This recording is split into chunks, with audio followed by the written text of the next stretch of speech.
کہتا ہے کہ 3 جون 1947 کو جب پارٹیشن پلان کے اندر کہ جتنے بھی لوگ تھے معاشرہ ہند کا قائد اعظم محمد بلدیو سنگھ جتنے بھی وہ اس کمیٹی کے ممبران تھے نہرو تھا سارے لوگ بیٹھے ہوئے آل انڈیا ریڈیو جو تھا وہاں سے اپنے اپنے بیانات جاری کر رہے تھے. تو قدرت اللہ شہاب یہ کہتا ہے کہ میں باہر نکلا تو میرا جو خان سما اور ڈرائیور وہ بھی ریڈیو کانوں سے لگائے ہوئے وہ بھی سن رہے تھے.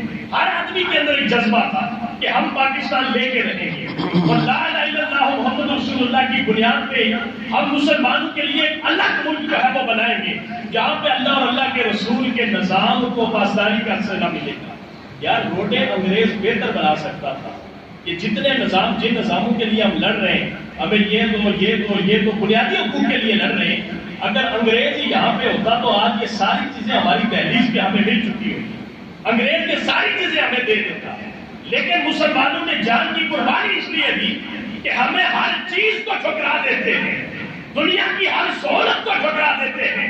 بس ہمیں ایک ایسا ملک چاہیے جہاں اپنی مذہبی آزادی کے ساتھ اپنا ہم زندگی کا نظام گزار سکیں. مسلمانوں کا مقصد یہ تھا. قدرت اللہ شہاب یہ کہتا ہے کہ میں باہر نکلا تو میں نے دیکھا کہ خان سما اور ڈرائیور دونوں نے ریڈیو جو ہے وہ کانوں سے لگایا اور سن رہے ہیں. انگلش میں سارے اپنی اپنی رائے دے رہے ہیں. تو وہ بڑی عجیب بات تھی. خان سما میرا بالکل ان پڑھ آدمی تھا تو سارے انگریزی بول رہے تھے تو کہنے لگا کہ سر جی دیکھیے سارے انگریز جو ہے وہ بھی ہماری حمایت میں آ گئے ہیں اور دیکھیں وہ بھی کوشش کر رہے ہیں کہ مسلمانوں کو ہم پاکستان بنا کے دیں. قدرت اللہ شہاب یہ کہتا ہے کہ بالکل ان پڑھ آدمی تھا, اسے دنیا کی خبر نہیں تھی. تو میں نے اس سے کہا کہ تجھے پتا ہے پاکستان کا مطلب کیا ہے؟ تو کہنے لگا اس کی آنکھوں میں آنسو آ گئے اور کہنے لگا پاکستان کا مطلب کیا؟ لا الہ الا اللہ. اس نے کہا کہ ایک ان پڑھ آدمی اس کو بھی پتا تھا کہ پاکستان کا مطلب کیا ہے. لا الہ الا اللہ محمد رسول اللہ یہ سارے پاکستان کا مطلب ہے.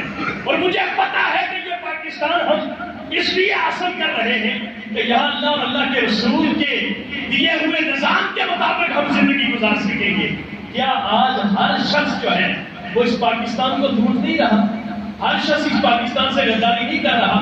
ہر شخص اس پاکستان کے اندر رہ کے پاکستان ہی کی بنیادوں کو کھوکھلا نہیں کر رہا. تو کیا وہ 10 لاکھ لوگ جنہوں نے شہادتیں قبول کی, جنہوں نے اپنے گھر بار جو ہے وہ قربان کیے. ایک دیکھ رہا تھا ڈاکومنٹری کے ایک بابا جو ہے وہ 100 سال سے بھی زیادہ اس کی عمر, تو وہ دکھاتے ہیں کہ اس کا گھر اجڑ گیا, اس کے سارے بیوی بچے راستے میں مار دیے گئے, سارے کا سارا اس کا سامان چھن گیا, صرف ایک جسم پہ اس کا لباس باقی بچا ہے. تو وہ مائگریٹ ہو کے ہجرت کر کے مہاجرین کے ساتھ آتا ہے تو لوگوں سے پوچھتا ہے کہ جب پاکستان کی حالت شروع ہوئی تو مجھے بتانا. یوں ہی وہ پاکستان کی حدود میں داخل ہوتا ہے تو زمین کے اوپر سجدے میں گر جاتا ہے اور اللہ کی بارگاہ میں شکر ادا کرتا ہے کہ مالک میرا گھر اجڑ گیا, میں نے شکوہ نہیں کیا, میرا سارے کا سارا خاندان جو ہے وہ راستے کے اندر اسے طے کر دیا گیا, میں نے اس کا شکوہ نہیں کیا.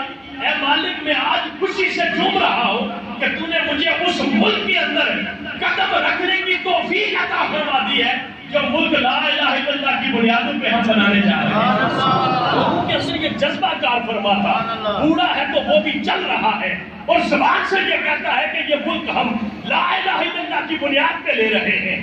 بچوں کو جو ہے وہ ماؤں کی چھاتیوں سے چھین کے نیزوں کی ہڈیوں پہ لگایا جاتا ہے, لیکن ماں پھر بھی یہ کہتی ہے کہ میرا ایک بچہ ہے, 1000 بچہ بھی قربان کر لے, ہم نے پاکستان لے کے رہنا ہے اور لا الہ کی بنیاد پہ قیام کرنا ہے. ہمیں غیرت کرنی چاہیے. ایک ٹریفک وارڈن کھڑا ہے, وہ رشوت لے کے کہتا ہے یہ پاکستان ہے یہاں سب کچھ چل رہا ہے. ایک آدمی رشوت دے کے کہتا ہے یہ پاکستان ہے یہاں سب کچھ چل رہا ہے. ایک چور ہے وہ چوری کر کے کہتا ہے یہ پاکستان ہے یہاں سب کچھ چلتا ہے.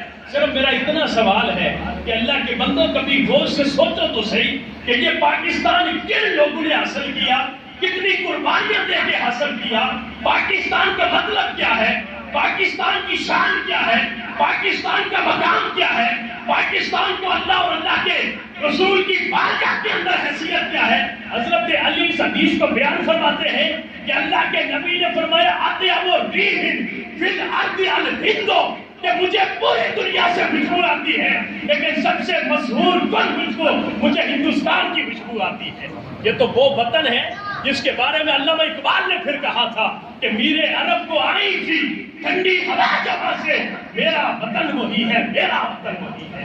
اللہ کے محبوب کریم صلی اللہ علیہ وسلم ایک حدیث مبارکہ میں پڑھ رہا تھا کہ حضرت حارث بن کعب رضی اللہ تعالیٰ عنہ کی محنت میں ایک قافلہ ہندوستان سے حضور سے ملاقات کرنے گیا، تو اللہ کے نبی نے جب ان کے چہروں کو دیکھا تو اللہ کے نبی نے فرمایا من ہؤلاء القوم کأنہم رجال الہند، کہ یہ کون لوگ ہیں، مجھے تو لگ رہا ہے یہ ہندوستان کے رہنے والے ہیں۔ اللہ کے نبی نے خصوصی طور پہ ہندوستان کے لیے دعائیں فرمائی، غزوہ ہند کے لیے دعائیں فرمائی، اور میں یہ کہتا ہوں کہ یہ بالخصوص یہ دیکھیں نا یہ جو انٹرنیشنل کوڈ بنتے ہیں فون کے، 92 ہمارا پاکستان کا انٹرنیشنل کوڈ ہے ٹیلی فون کا، میں کہتا ہوں 92 محمد کے نام کا بھی عدد بنتا ہے، محمد کے نام کا بھی عدد بنے ہی بنتا ہے۔ یار یہ کوڈ تو کسی انگریز نے بنائے ہوں گے، لیکن جب کوڈ آتا ہے تو کوئی اور کوڈ نہیں ہمارے حصے میں آتا ہے، محمد عربی کے نام کا ہی کوڈ ہمارے حصے میں۔ اور کہا کہ پوری کی پوری مواصلت، جب مدینے کی اسٹیٹ بنی تو مکے سے ہجرت کر کے مسلمان مدینے شریف گئے، جب پاکستان بنا تو مشرقی پاکستان سے لوگ ہجرت کر کے یہاں پہ آباد ہونے کے لیے آئے، جب مدینے کی اسٹیٹ بنی تو پوری دنیا کے اوپر روم اور ایران کی جو حکومتیں تھی وہ سپر پاور کی حیثیت میں تھی، جب پاکستان کی یہ مملکت بنی تو اس وقت روس اور امریکہ پوری دنیا کے اوپر دو سپر طاقتیں موجود تھی، جب مدینہ کی اسٹیٹ بنی تو اہل اسلام کو بت پرستوں سے واسطہ پڑا تھا، جب پاکستان کا ملک بنتا ہے تو یہاں بھی مسلمانوں کا بت پرستوں ہندوازم والوں سے واسطہ پڑتا ہے۔ یہ وہ مواصلتیں ہیں جن کو بندہ جب دیکھتا ہے تو کہتا ہے کہ یہ پاکستان صرف محبت کے لائق نہیں ہے، پاکستان ایسی دھرتی ہے جہاں مسئلے والوں کو پاکستان سے جنون کی حد تک جانا چاہیے۔ پیدا اس وقت اس ملک میں ہوئے ہیں، پانی اس ملک کا پیتے ہیں، مرنے کے بعد جانا ہم اس ملک کی مٹی کے اندر ہے۔ پھر وہ انسان کتنا بغیرت انسان ہوتا ہے کہ جو اپنے وطن سے محبت کرنا نہیں سیکھ سکتا، اپنے وطن پہ جان قربان کرنے کا جذبہ اس کے اندر موجود نہیں ہوتا، اپنے وطن کو کچھ دینے کے لیے اس کے اندر احساسات اور جذبات نہیں ہوتے۔ اللہ کے محبوب نے فرمایا تھا وطن سے محبت ایمان کا حصہ ہوتا ہے، اپنے وطن سے محبت کرنا یہ کیا ہوتا ہے؟ ایمان کا حصہ ہوتا ہے۔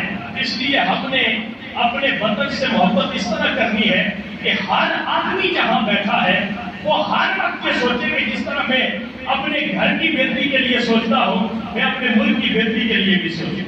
میرا لگایا ہوا ایک پودا، میری راستے سے ہٹایا ہوا ایک کانٹا، راستے سے ہٹایا ہوا ایک اینٹ پتھر جو ہے وہ شاید اس ملک کے لیے کاربند ہو سکے، شاید میری اتنی قربانی اللہ قبول فرما لے۔ اس لیے اللہ کی بارگاہ میں دعا ہے کہ اللہ ہمیں اس ملک کے اندر رہ کے اس ملک کا خیر خواہ بننے کی اللہ توفیق عطا فرمائے۔ تو جتنے لوگ اس ملک کے پاکستان کے بنانے کے اندر شہادتیں جنہوں نے دی ہیں، اللہ ان لوگوں کی شہادتوں کو قبول فرماتے ہوئے درجات کو بلندی عطا فرمائے، اور ملک کے پاکستان کو اللہ تا قیامت تک اللہ سلامت رکھے، شاد رکھے، اللہ آباد رکھے۔ وآخر دعوانا الحمدللہ رب العالمین۔